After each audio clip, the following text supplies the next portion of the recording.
NotebookLM is an experimental AI tool from Google that just might be the best way to introduce K-12 students to the power of generative AI. Hi, my name is John Sowash. I help teachers and students use Google products in the classroom. This is NotebookLM. Now, I am very excited because I have early access to this tool. Right now, you have to join the wait list to get early access to NotebookLM. It is an experimental tool by Google that it is working on and adding new features every day. Every time I log in, there's something new. Let me show you how to use it. The first thing we're going to do is create a new notebook. Now I'm going to go back to my roots as an English teacher. Let's create a notebook on The Great Gatsby. Great book.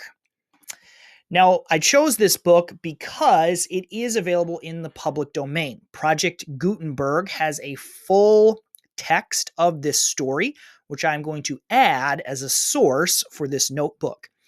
Each notebook is a topic and can have up to 10 sources within that notebook. I'm going to click Add Source. Sources can be PDFs, Google Documents, or copied text. I have a PDF ready to go. Here's the full text of the story. Each source can be up to 50,000 words in length, which means each notebook can be up to 500,000 words. That's a lot of information. We've already got our source in there. Let's ask some questions. Let's just start with a really simple query. Let's just ask it to summarize the story. NotebookLM primarily references the sources that we've uploaded. This means it's a little bit more of a controlled experience than what you would get with ChatGPT or Google Bard, which on occasion will just randomly generate information with no basis whatsoever. So this is pretty good. Having read the story, it's a very simple summary. Now, I'm interested in the jazz age. Let's ask a follow-up question. What is the jazz age? Anytime NotebookLM provides a response, it is supposed to cite where it found that information. And I can actually sit and look at the text where it generated this information. That's very helpful in allowing students to cross-reference and verify that the information they're getting is accurate. Now, right now, I only have one source, and it's only the text of the story, so I'm not going to be able to ask a whole lot of questions about F. Scott Fitzgerald or related stories because that information isn't contained within the story itself. I can further enhance my use of NotebookLM by adding some additional sources. So I actually have a study guide and a teacher's guide related to this novel. I'm going to add those as additional sources, and that will improve the information that I'm able to gather. Now, NotebookLM is very good at taking a lot of information and summarizing, synthesizing it, providing interesting insights that would be difficult for you to find on your own. So I could do something like create a list of the main characters in this novel. So there we go. I could also say,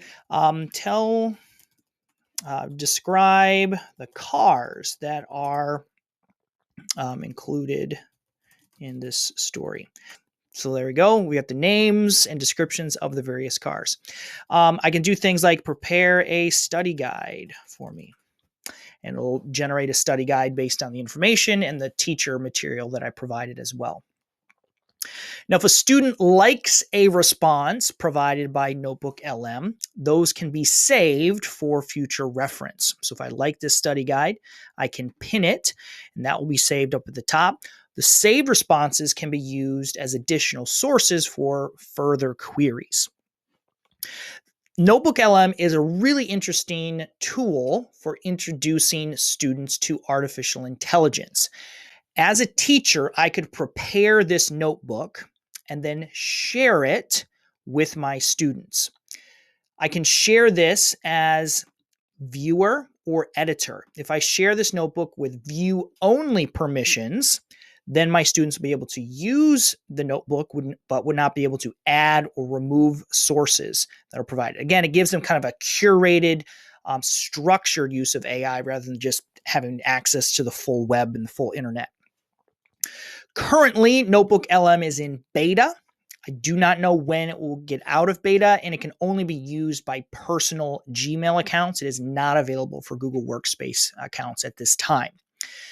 It would make a lot of sense to me for Google to integrate NotebookLM into Google Drive or Google Keep, since that's where all of my notes and information is anyways. I'm really interested to see what direction Google takes NotebookLM. They are adding new features and improving this every day. I played a lot with it this week, and it's gotten better every day that I've used it. If you're interested in other AI tools for teachers, I have several other videos of some of my favorites you could check out. Leave me a comment and let me know what you think about NotebookLM, especially if you've had a chance to try it out yourself.